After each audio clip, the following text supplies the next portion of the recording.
welcome to the next episode of 31 Nights of Horror. This is day 11. No, this is day 10. No, this is day 11. Yeah, well done, this is day 11. Yeah. So they're kind of meshing together. Yeah. Yeah. And today's movie is... Cronos. Cronos. Tell us about Cronos, Dan. Cronos is Del Toro, Benicio Del Toro. We love Del Toro. And it is a brand new twist. Well, not brand new because this is a 1997 film, but a new way of looking at vampires, in which we don't know he's a vampire until the very end, so spoilers.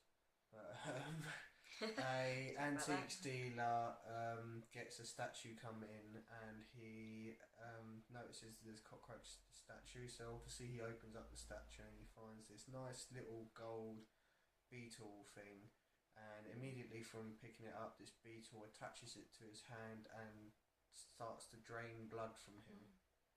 Now you then find out that Ron Perlman, who seems to be in every Del Toro film, if you don't know who he is, you're insane. He's Hellboy.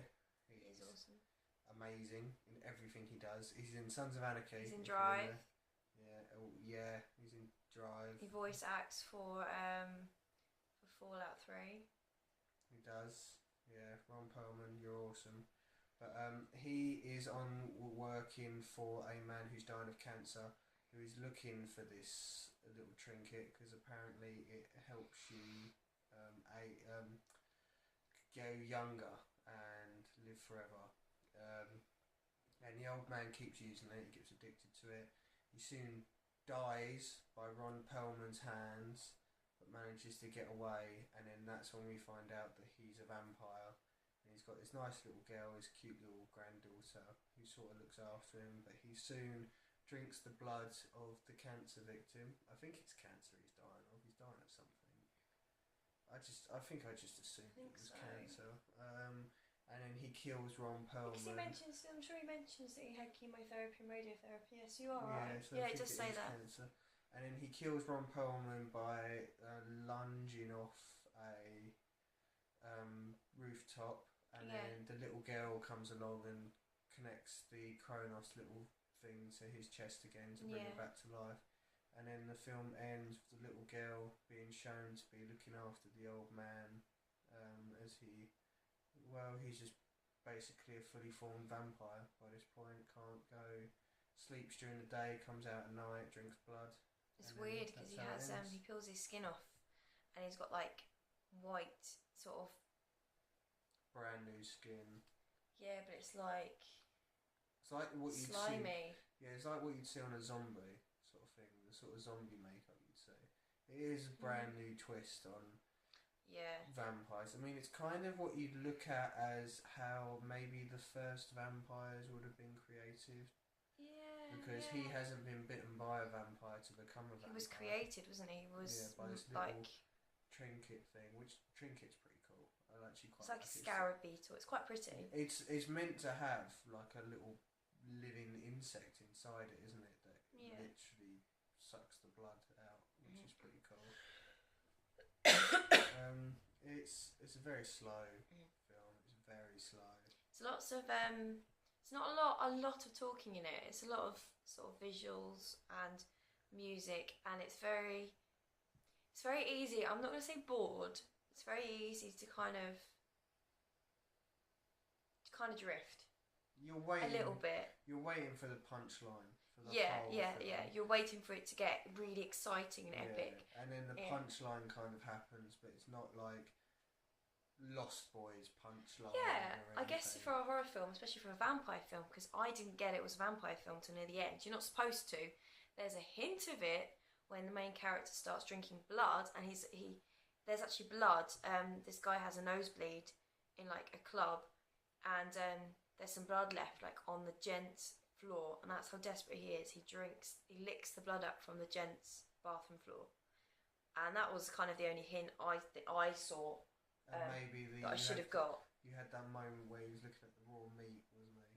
Oh yeah, I guess so. But I thought he was just turning animalistic. I didn't think that. You're not supposed to realise he's. It's No idea. literally. It's the slowest transformation. Yeah, it's literally the way you get told he's a vampire is sunlight comes through the roof and he reacts to the sunlight, whilst the little girl is creating him like a little coffin to sleep in. It's just a very lethargic way of, and if anything, that's really awesome because it's like it's really different how he can make a film.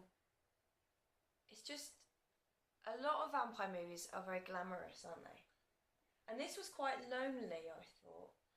Yeah, because he didn't choose to become this vampire. No. He didn't choose for eternal youth or anything. He got bitten once, and then you can see that he got addicted to getting bitten. He didn't even decide he wanted to keep having blood taken, and it's quite a sad one. The fact that he didn't choose it, and then because he was addicted to it, it's kind of he wasn't given a choice, and then he had this nice little granddaughter who was trying to look after him, and he just was looking for a way out. And the first time he actually drinks the blood, he was looking for a way out of it, because he asked this cancer victim of a way out, and he went to kill him, and he just killed him in self-defense.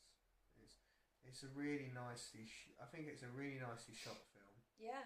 Like you said, there's not a lot of dialogue. It is foreign. It's our first foreign one. Mhm. And the music is peaceful all the way through it.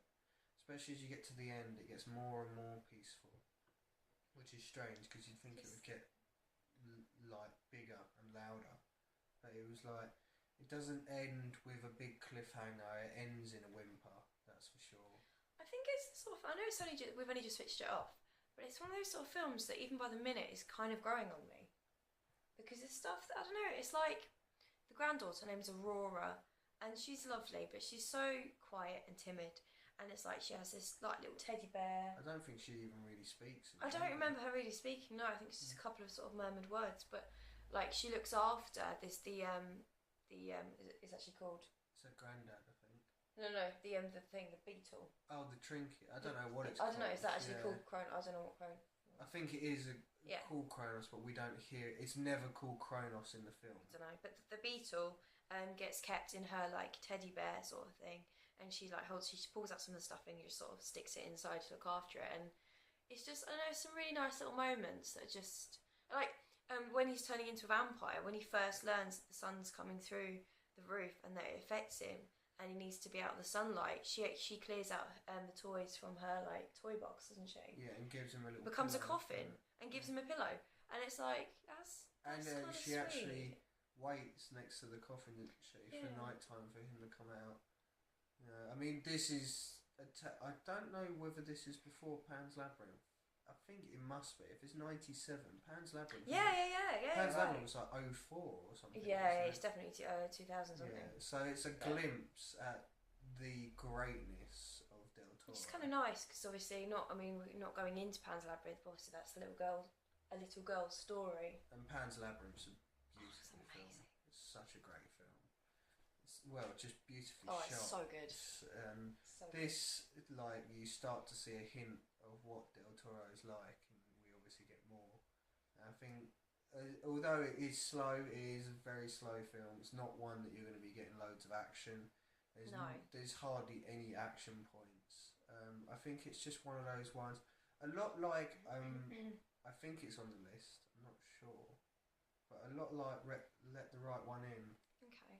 It's a really nice, slow film in which nothing really happens, but what happens it affects you. You come out of it, and at first you're like, oh, but then the more you think of the film, you're like, that was a really nice film. There was there are films out there. I think Drive was the same for me. You sort of came out of it, and you're like, oh, but then the more you thought of the film, the more you were like, I love Drive. Oh, but I understand. That was a really good, really nicely shot film. Yeah. I think that's just. I mean, and if you don't want, because whenever you want to watch foreign horror, you've always got the choice of Korean, Japanese, Chinese. If you don't want to go that usual way of the ghosts with the hair over their face and everything, the usual Japanese or Korean ones, This is a nice one to sort of ease. Spanish horror movies are very good, I've learned. Yeah, they I are. actually don't think I've seen a bad Spanish horror movie. To be fair, a lot of the Spanish horror movies I end up seeing are always centered around like cannibals and stuff like that. You know, the Spanish seem to like their cannibals. But well, yeah. what are you thinking? No, No, Spanish and Mexico and yeah, because I'm thinking of We Are What We Are, and I think I saw The Devil was about cannibals as well. It's a long time since I've seen that. Long time since I've seen that. No. Oh, Devils. I saw The Devil. That was. I saw The Devil. I think his wife got killed and he went out for revenge, and it's not a very nice one. But yeah, this is a nice little one. I think overall I'd give it like a 7 out of 10. I think that's about right. I think that's spot on. It's like it's not that it's not awful. It's not. I feel like it's the sort of film that maybe in a few months' time I'm going to watch again and probably appreciate more. Like, I don't know. It's a good film. It's a good film. Yeah. It's not perfect, but it's just a well-made film. Yeah. Yeah. Like I said, it's slow, but the music's really nice. Kind of like, I want to say the Uncharted games, because they're not slow in that way, but the music is so good in those games. Yeah. And I think the music adds to this film so much. I think if you take the music out... Oh, yeah. You underestimate the power of music. Yeah, the same as if you took the music out of Uncharted games, I think you'd have a lesser game. You're not going to say... I don't even know why I'm saying it to you. No, it does make a difference. I love Uncharted. To sort of look at it, but like the music in Uncharted brings so much to the game. Yeah. And I think exactly the same happens with this film. It doesn't help that the ending isn't like a normal ending. It's kind of just an end. I think you're waiting for a sort of a bang, and it's like, oh. It's not a bang. It just sort of. By any means. But at the same time, the story is it just gets sad. Like, you expect it to be really violent and horrible and stuff like that. I didn't know what the film was about, but you could see it start to get more sort of not aggressive sinister, but kind of horrible, and then it just sort of goes. It's a sad vampire film. Very sad. Like Interview with a Vampire. It's a sad vampire film. It's isolation, because he's going through it alone. He doesn't understand what's happening to him, and he hasn't got anybody but his granddaughter, and obviously, you know, what's going to happen to her? Yeah. You know, she's just going to look after him. She's got to look after him. It's really open as well, because what's going to happen in the future? Could he turn on her? I mean, probably not now, because he hasn't got the beetle. Yeah, because you thought that was going to happen, didn't you? Yeah, I thought that could have happened, which would have been, I don't know whether I would like that or not, because it would have been, it would have been horror, but it would have been a bit like, there's no need for her to die. Dramatic though.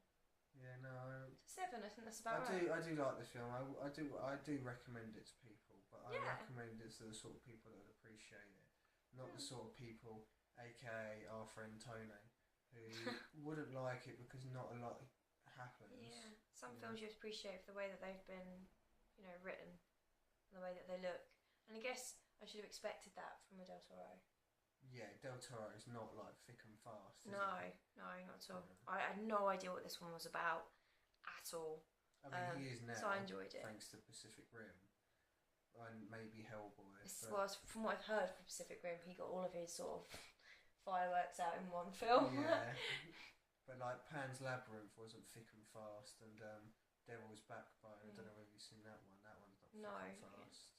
Speaking of Del Toro, just a little thing. If you haven't seen the new Simpsons couch gag video, yes, because it's amazing. If you watch it, there's a lot of cool little things, and in fact, Cronos is actually in it. You don't remember? There was an old man in there. I think I remember it. Don't you remember? It was the gag bit. I'll tell you guys, because you can look out for it now. The bit where Maggie is normally scanned on the conveyor belt.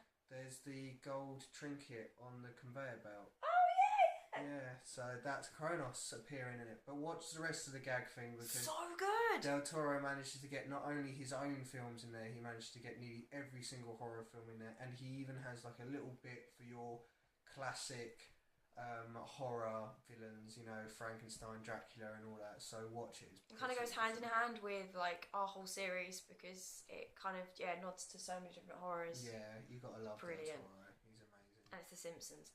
Yeah. So anyway, that's our review of Cronos. Up next, we're gonna do something even more different because we decided to change it up with Cronos. We're gonna change it up again. We're going to watch something that Sam remembers very fondly. It's a BBC TV series, well, it's special, I'd say, special, called Ghost Watch, in which it was Michael Parkinson trying to figure out whether this ghost was in someone's house. So, remember to come back tomorrow. I think you'll enjoy it. Try and get a copy of Ghost Watch because it's worth checking out. You got like Michael Parkinson, Craig Charles, and the woman from Crime Watch. You'll realise why I said that in our next video. And it's definitely worth checking out. The same as Cronos. If you haven't already watched it and you've watched this review before watching it, you're very silly because now you know everything. Now you know the big secret. Watch check it anyway. It out. Yeah, definitely check it out. Check out other Del Toro ones like Pan's Labyrinth and Devil's Backbone. You might not have checked those out yet. And even Hellboy, because I think Hellboy is very underrated. I don't think a lot of people like Hellboy. But that's us done for now. Yeah, and we will see you tomorrow. And we'll see you very, very soon. Yeah. Bye. Take care. Bye.